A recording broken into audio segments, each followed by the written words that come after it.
Alpha MENA est venu suite au troisième fondement dont je vous ai parlé tout à l'heure, qui est l'internationalisation.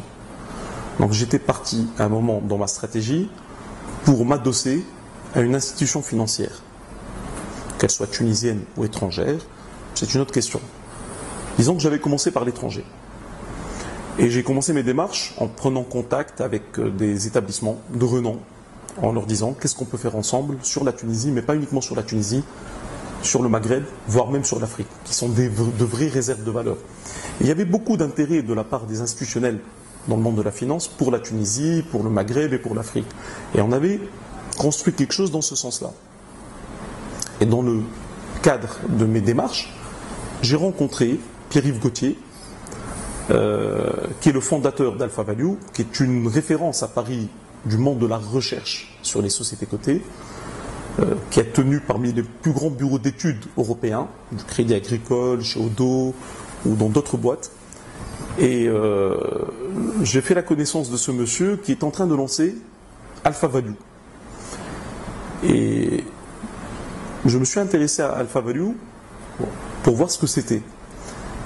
Et j'ai trouvé un modèle exceptionnel de recherche sur les sociétés cotées, mais qui soit vraiment objectif dans sa approche, en essayant vraiment de donner une appréciation et un conseil de qualité aux investisseurs.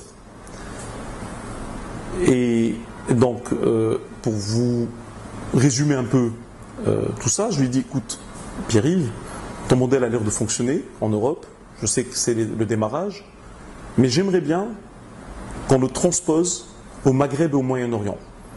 Et qu'on voit ce que ça donne également. Et je suis prêt à en assumer tous les risques, financiers et autres. Et ce monsieur m'a dit pourquoi pas.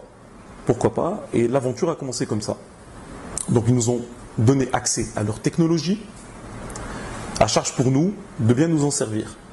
Et donc là, je tiens à remercier une personne qui est extrêmement importante aussi dans le développement d'Alpha MENA, c'est Qais Qria, le patron d'Alpha MENA aujourd'hui, qui, à mon sens, est l'un des meilleurs analystes en Tunisie aujourd'hui. Qais Qria a pris en charge le dossier, a structuré une équipe autour de lui, ils sont une dizaine de personnes aujourd'hui, et a commencé à travailler. Et je tiens à préciser que ce travail a duré pendant 3 ans et s'est fait à fond perdu, c'est-à-dire que c'était uniquement de l'investissement. Parce qu'il fallait monter la technologie pour adapter la technologie à la nôtre. Il fallait structurer l'équipe, la former, donc c'était beaucoup d'allers-retours, beaucoup de frais. Et il fallait surtout financer ensuite l'alimentation des bases de données, la construction du modèle, les backtesting sur le marché. On a commencé par le marché tunisien. Entre-temps, Alpha Value ne s'est pas arrêté là, et a continué à travailler, et a commencé à obtenir une reconnaissance de la part des utilisateurs dans le monde, et notamment de grands noms que vous connaissez sûrement, comme Bloomberg, ou comme Thomson Reuters, et qui ont donné des labels, labellisé vraiment la recherche Alpha Value comme étant Best Equity Independent Research, comme meilleur degré de pertinence dans la recommandation, en comparaison à d'autres grands bureaux de recherche en Europe, comme HSBC, comme Société Générale, comme BNP Paribas. Alpha Value s'est classé premier dans le degré de pertinence. Entre le moment où il émet une recommandation et le moment où elle se réalise, nous étions les plus proches de la réalité, tout le temps, en Europe. Et on a voulu tester ça en Tunisie et ça a marché également. Et donc à partir de là, le partenariat avec Alpha Value s'est développé, est devenu un partenariat capitalistique. Alpha Value est rentré dans le capital d'Alpha MENA. Nous avons entamé la couverture d'autres marchés, notamment le Maroc et l'Égypte. Et nous avons démarré la commercialisation de Alpha MENA à la fin de l'année dernière, donc à la fin de 2012.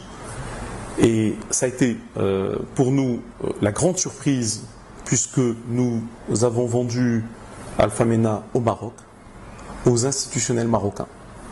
Donc, et ça, je pense qu'on peut en être très fier aujourd'hui de vendre de l'analyse financière sur les sociétés cotées au Maroc aux grandes gestions marocaines, aux grandes sociétés de gestion marocaines. Nous l'avons vendu en Tunisie et nous avons entamer la couverture du Moyen-Orient. Donc aujourd'hui, nous couvrons un peu plus d'une centaine de sociétés. La Tunisie ne pèse que 12 à 13% de la capitalisation globale que nous couvrons. Et nous sommes encore en train de monter en puissance puisque nous attaquons le Koweït, la Jordanie, l'Arabie Saoudite, le Qatar, les Émirats. Et je vous en passe. Donc nous avons une zone géographique de couverture de 13 pays, je crois. Et la montée en puissance est en train de se faire et nous allons démarrer la commercialisation sur ces pays-là à partir de l'année prochaine. C'est-à-dire qu'en 2014, nous serons opérationnels sur toutes les bourses du Maghreb et du Moyen-Orient. Nous sommes repris tous les jours sur Bloomberg, sur Thomson Reuters, sur Capital IQ, sur FactSet, sur Starmine. C'est-à-dire qu'il n'y a pas une salle de marché au monde qui n'est pas susceptible de voir la Tunisie, le Maroc, l'Égypte à travers nos publications. Je vous donne un exemple très concret, très simple.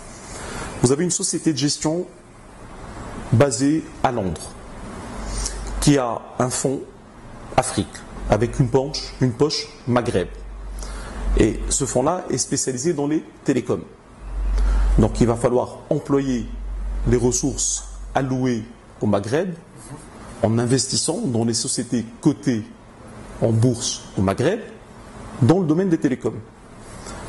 Notamment, on va prendre le cas de Maroc Télécom, puisqu'en Tunisie, nous n'avons aucun opérateur qui est coté. Donc on va prendre Maroc Télécom. Donc il va aller taper Maroc Télécom et voir qui produit de la recherche et de l'information sur Maroc Télécom. Avant de pouvoir prendre sa décision, il va falloir qu'il étudie son dossier. Et il va trouver sur Bloomberg qu'il y a 5 contributeurs, ce qu'on appelle des gens qui fournissent de l'analyse sur Maroc Télécom. Il va trouver 4 sociétés marocaines. Il va trouver les grandes sociétés de gestion marocaines ou les grandes boîtes de recherche marocaines comme la Tijeri, comme la BMCE, comme Banque Populaire, je ne sais pas. Donc, mais il y en a 4, je crois, au Maroc. Il va trouver Alpha Mena. Et ensuite, il va voir sur ces 5 contributeurs quel est celui dont la fréquence de mise à jour de ces notes est la plus importante.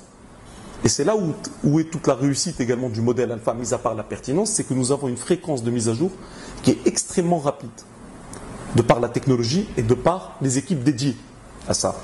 Et il va trouver que nous avons publié l'année dernière 12 notes, quand la première gestion marocaine, on n'a publié que 4. Donc automatiquement, 12 supérieur à 4 colle plus à la réalité, donc plus pertinent.